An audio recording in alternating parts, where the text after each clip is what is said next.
1960년대의 대한민국은 지도가 아니라 통계표에서 먼저 존재하던 나라였다. 분단과 전쟁의 기억이 일상에서 사라지지 않았고 골목마다 배급표와 구호품 상자가 삶을 정의했다. 세계은행 보고서는 한국을 냉정하게 평가했다. 자립 가능성 낮음, 대외 원조 의존도 높음. 하지만 밥상 위에 빈 그릇을 채우려는 손길은 언제나 역사보다 빨랐다. 부모는 자식의 도시락을 챙기기 위해 새벽을 담보로 일했고 청년은 집안을 일으키기 위해 낯선 대륙을 향해 티켓을 예매했다. 그 낯선 이름 서독. 그리고 광부와 간호사. 이 두 단어가 만나 만들어낸 긴 연대의 서사. 그 중심에 서 있는 사람들의 얼굴을 우리는 이제야 정면으로 바라보려 한다. 부산항의 바람은 유난히 짭짤했다. 싸구려 트렁크의 지퍼는 쉽게 걸렸고 천으로 감싼 도시락에서는 김의 향이 새어나왔다.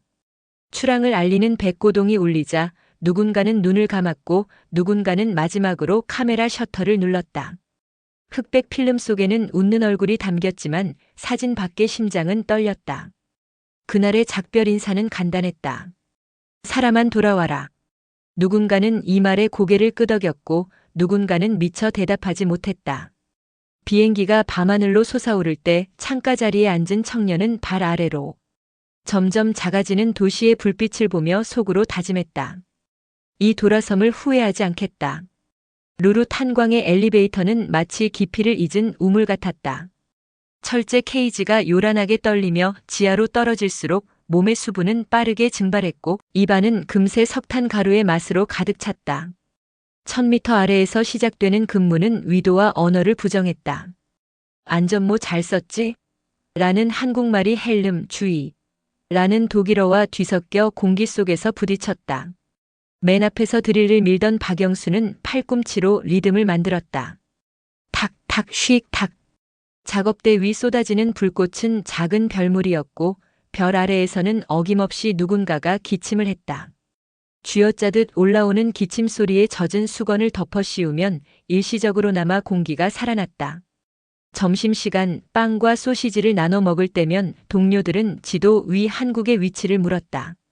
영수는 미소를 지으며 손가락으로 한반도를 그렸다. 여기 바다바람이 세게 부는 곳. 교대 사이렌이 울리면 사람들은 서로의 어깨를 두드렸다. 살아있네. 는 가장 짧고 가장 간절한 인사였다. 지상으로 올라오면 하늘이 과장된 파란색으로 보였다. 세제를 문대며 검은 작업복을 빨아도 손톱 밑에 그을음은 완벽히 빠지지 않았다. 숙소의 작은 라디오는 현지 뉴스 대신 노이즈를 주로 틀었다. 그 노이즈 사이로 누군가의 웃음이 끼어들 때 사람들은 비로소 밤이 찾아왔음을 실감했다. 문제는 잠이었다. 몸은 곧장 침대에 꺼졌지만 폐 깊숙한 곳에서 들끓는 기침과 바위가 내려앉는 소리를 상상하는 신경은 좀처럼 스위치를 내리지 못했다. 누운 채 눈을 감고 고향의 냄새를 떠올려야 했다. 젖은 마당, 된장국, 장독대의 뚜껑, 겨울의 김. 그 모든 기억이야말로 진짜 이불이었다. 한편 본 시내의 대형 병원에서는 하얀 파도가 매일같이 일었다. 하얀 모자, 하얀 커튼, 하얀 침대 시트. 그 사이를 바느질하듯 빠르게 오가던 사람들 가운데 한국에서 온 간호사 최선희가 있었다. 그녀는 완벽한 문장 대신 완벽한 손길로 신뢰를 얻었다. 의사가 독일어로 빠르게 지시하면 선희는 손의 순서를 기억했다. 닦고 고정하고 전달하고 확인하는 흐름. 퇴근은 일정하지 않았다. 응급벨이 울리면 하루는 언제든 다시 시작되었다. 밤 3시쯤 병동 창문 밖에 내리는 가랑비를 보며 선희는 커피를 한 모금 삼켰다. 그보다 진했던 것은 환자 노인의 손에서 전해지는 미열이었다. 그 온기는 언어를 넘어선 대화였다. 처음 몇 달 동안 선희는 두 개의 세계 사이에서 흔들렸다. 식당에서 외국인 손님에게만 다른 메뉴가 나온다는 것을 알게 된 날, 그녀는 웃으며 오늘은 밥을 건너뛰자고 메모를 적었다. 불편함을 고발하는 대신 불편함을 살아내는 법을 배웠다. 동시에 그녀는 작은 연대를 만들었다. 이탈리아에서 온 간호사와 터키에서 온 청소 노동자와 비슷한 시간에 같은 복도를 오가는 사람들끼리 간단한 인사를 나눴다. 오늘도 무사하길. 이 짧은 말은 국경과 발음을 가볍게 뛰어넘었다. 월급날이면 숙소 식탁에 봉투가 놓였다. 선희는 그 봉투의 봉인을 조심스럽게 뜯었다. 철제 침대 발치에 앉아 어머니에게 편지를 썼다. 엄마, 저는 잘 있어요. 병원에서 저를 믿어줘요. 돈은 오늘 보냈어요. 다음 달에도 보낼게요. 글씨는 지치지 않으려 애쓰는 사람의 글씨였다. 그녀는 새 구두를 장바구니에 넣었다가 결제 직전에 장바구니를 비웠다. 그 돈이면 동생의 등록금을 낼 수 있었다. 송금 영수증은 작은 성취의 증표였고 동시에 스스로에 대한 절제의 증언이었다. 그 돈은 독일 은행의 금속 서랍을 지나 대서양의 전선을 타고 서울의 회계 장부를 적셨다. 장부 위에서 숫자는 기계적으로 늘어났지만 숫자 아래에는 숨이 붙어 있었다. 발전소의 터빈이 돌아가고 항만의 크레인이 멈추지 않았으며 공장 굴뚝에서 솟는 연기는 개인의 삶과 국가의 미래를 동시에 그려냈다. 경부 고속도로의 콘크리트가 마를 때 그 표면에는 이름 없는 사람들의 그림자가 먼저 눕곤 했다. 포항의 바닷바람은 새로운 제철소의 불꽃을 식혔고 그 불꽃은 이후 수십 년간 한국 경제의 야간 하늘을 밝히는 별자리가 되었다. 모든 서사는 빛만으로 이어지지 않는다. 어느 겨울 루루의 갱도에서 가스가 예기치 않게 치솟았다. 불꽃이 공기를 가르고 달렸고 그 순간 통로는 불의 관이 되었다. 3명의 한국인과 2명의 독일인이 그 자리에서 쓰러졌다. 숙소의 식탁 위에는 그들이 미처 보내지 못한 봉투가 남아 있었다. 동료들은 침묵으로 애도했다. 이름을 부르면 눈물이 터질 것 같아 그냥 모자를 벗어 테이블 위에 올려두었다. 그날 밤 공동체는 서툰 독일어와 서툰 한국어 그 양쪽으로 같은 기도를 올렸다. 몇 년이 지나 귀국한 사람들은 또 다른 벽 앞에 섰다. 공장에서 환영식을 준비해준다는 약속은 덜어 지켜지지 않았고 산업의 피로를 자신의 몸에서 먼저 확인해야 했다. 폐 기능이 떨어져 계단 한 층을 오르는데도 숨이 찼고 허리 디스크는 짐을 내리는 순간마다 과거의 무게를 현재로 호출했다. 그럼에도 그들은 작은 집을 지었고 아이들을 학교에 보냈다. 기간제 일자리라도 붙잡아야 하는 날에는 자신이 한때 외국의 병동과 탄광에서 필수 인력이었음을 잊는 편이 더 편했다. 보훔과 에센 그리고 듀스부르크에는 파독 기념비가 세워졌다. 한 손에는 헬멧, 다른 손에는 서류 봉투를 든 형상이 서 있었다. 관광객들은 그 앞에서 사진을 찍었고 현지 학교에서는 역사 수업 자료로 그들의 이야기를 소개했다. 한국에서도 몇몇 지방자치단체가 추모비를 세웠다. 이름이 새겨진 비석 앞에서 유가족은 손가락으로 글자를 더듬었다.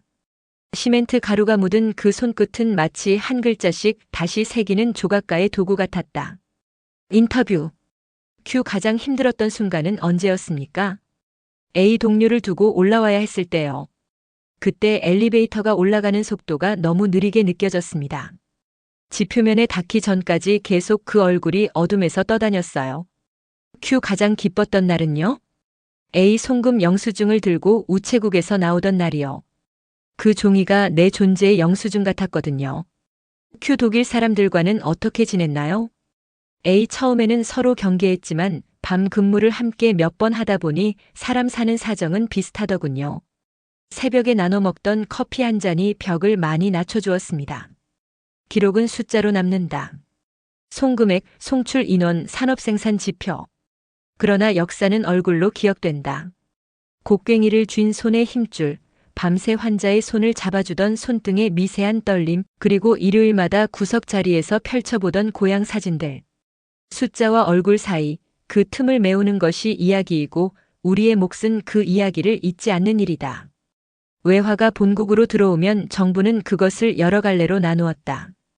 전력 인프라 확충의 일정 비율, 제철 조선과 같은 중화학 공업의 일정 비율, 그리고 기반 시설인 항만도로의 일정 비율. 포항의 제철소는 초기엔 의심의 눈초리를 받았지만 결국 한국 산업 경쟁력의 초석이 되었고 부산항과 인천항의 확장은 수출입의 숨통을 틔웠다. 고속도로의 콘크리트는 단순한 아스팔트의 층이 아니라 지역 간 시간 거리를 단축하는 심리적 통로였다. 사람과 물자가 빨라졌고 꿈의 속도도 덩달아 올라갔다. 문화의 간극은 식탁에서 가장 먼저 드러났다. 새콤한 사우어크라우트와 버터 든 감자는 입안에서 기를 잃었고 된장과 고추장의 부재는 국경보다 높은 벽으로 느껴졌다. 그러나 사람은 냄비에 무엇을 넣든 결국 익어가는 존재였다. 한국인 광부와 간호사들은 현지의 식재료로 김치 비슷한 것을 만들었고 독일인 동료들은 매운맛에 눈물을 흘리면서도 젓가락질을 배웠다. 그 웃음은 서로의 언어보다 먼저 통역을 맡았다. 외로운 사람은 무엇인가를 붙들고 싶어 한다. 일요일마다 작은 성당과 교회에는 세계 각국의 노동자들이 모였다. 찬송가의 악보 위에 서로 다른 억양이 포개졌고 기도는 국적을 묻지 않았다. 예배가 끝나면 사람들은 조용히 음식을 나눴다. 한국식 김밥 옆에 터키식 구운 빵이 놓이고 이탈리아식 파스타가 그 옆을 채웠다. 종교는 이들에게 버텨라라는 한 문장을 건넸고 공동체는 그 문장에 쉼표를 찍어주었다. 어떤 이름은 함부로 부르면 안 된다. 사고로 떠난 동료의 이름, 귀국하자마자 병상에 누운 친구의 이름. 사람들은 그 이름을 낮게 혹은 마음속으로만 불렀다. 대신 그들의 물건을 오래 간직했다. 달아빠진 헬멧의 가장자리, 연필로 눌러 쓴 독일어 단어장, 모서리가 다른 가족 사진. 물건은 때로 이름보다 오래 남아 사람을 증언한다. 시간이 흐르면서 학교 교과서에는 한 페이지짜리 요약이 실렸다. 파독 광부와 간호사라는 제목 아래 짧은 통계와 사진이 있었다. 그러나 교실에서 학생들의 손이 들리면 교사는 표를 넘어 이야기로 건너갔다. 그분들이 벌어들인 돈이 왜 중요했을까요? 학생들은 산업과 생활을 연결하기 시작했다. 그 돈이 있었으니까 우리 집 근처에 도로가 뚫리고 공장이 돌아가고 우리 할아버지가 일할 자리를 얻을 수 있었겠네요. 교육은 이렇게 세대를 잇는 다리가 되었다. 독일 신문은 때때로 한국인의 성실함을 특집으로 다뤘다. 작고 단단한 사람들, 큰 약속을 지키다 같은 제목이 지면을 차지했다. 루루의 오래된 사진집을 펼치면 안전모 사이로 보이는 검은 눈동자가 있다. 사진가는 주석을 달았다. 그들은 하루를 2번 살았다. 일과 후의 피로를 또 한 번 견디는 일이 그들에게는 또 하나의 노동이었다. 이 문장은 타국인의 존경이 어디에서 오는지 잘 보여준다.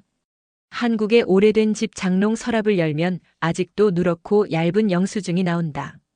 독일 은행에 도장이 찍힌 송금 영수증, 해외 우편 봉투, 흑백 사진. 손때 묻은 종이를 펼치면 글자 사이로 당시의 공기가 불어나온다. 아버지 건강하세요. 다음 달에는 조금 더 보낼 수 있을 것 같습니다. 짧은 문장에 스스로를 설득하는 다짐이 실려 있다. 종이는 말한다. 나는 사랑이 돈으로 변해 국경을 건너던 시대의 증거다. 번영을 품위로 바꾸는 일. 이야기는 종종 끝에서 시작을 비춘다. 도시의 스카이라인을 그리는 유리의 숲, 밤마다 창을 밝히는 사무실과 공장, 항만에서 쉼없이 오가는 컨테이너 트럭. 이 모든 풍경의 뒤편에는 지하 1000m의 어둠과 병동의 새벽이 있다. 우리가 오늘 당연하게 여기는 속도와 편안함은 사실 누군가의 느린 걸음과 불편함 위에 쌓였다. 그 이름과 걸음을 기억하는 일, 그것이 번영을 품위로 바꾸는 마지막 관문이다. 본 원고는 역사적 사실을 바탕으로 구성한 각색 내레이션입니다. 등장인물의 이름과 대화, 일부 장면은 극적 전달을 위해 재구성되었습니다. 실존 인물 및 특정 단체와 직접적인 관련이 없음을 밝힙니다. 김만수가이 에센의 챈트럴 샤흐트에서 근무하던 날 아침 공기는 유난히 축축했다. 엘리베이터가 멈추자마자 불빛이 깜빡였고 누군가 욕설 대신 십자가를 그렸다. 점심에는 검은 빵을 물에 적셔 삼켰다. 삼키는 동작마다 고향 생각이 넘어왔다. 퇴근 뒤 루루 대학병원에서 교대 근무를 마친 간호사 동양회가 작은 모임을 열었다. 한국 노래를 틀고 현지마트에서 산 배추로 겉절이를 담갔다. 매운맛에 눈물을 훔치던 독일 동료가 장난스럽게 말했다. 눈물이 아니라 매운 기쁨이야. 그 말에 모두가 웃었다.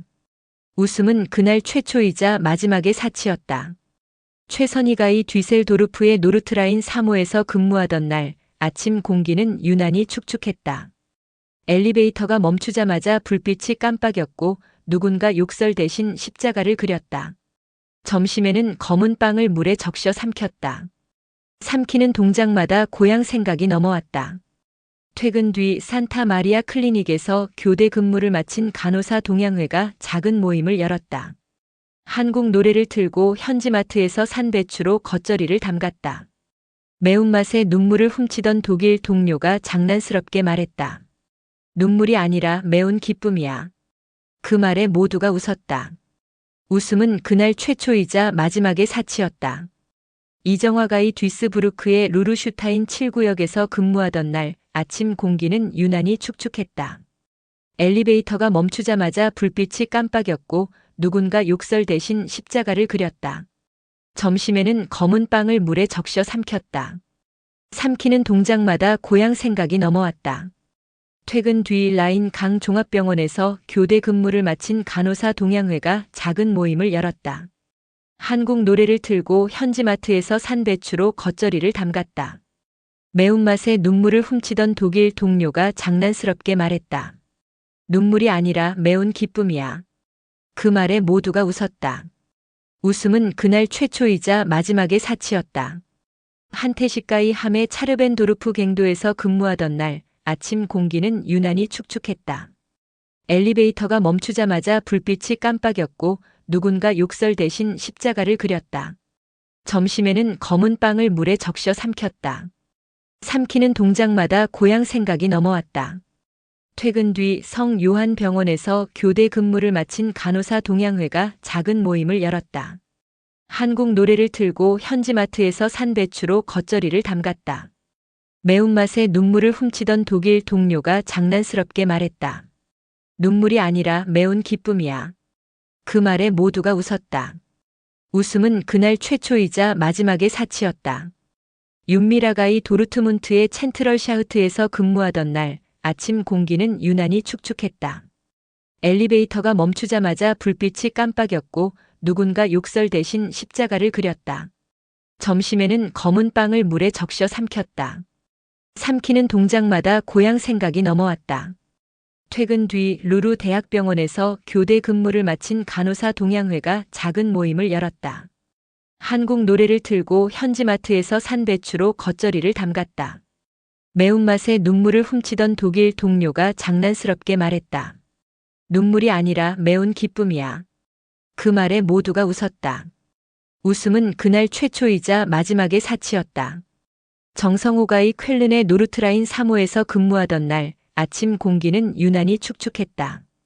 엘리베이터가 멈추자마자 불빛이 깜빡였고 누군가 욕설 대신 십자가를 그렸다.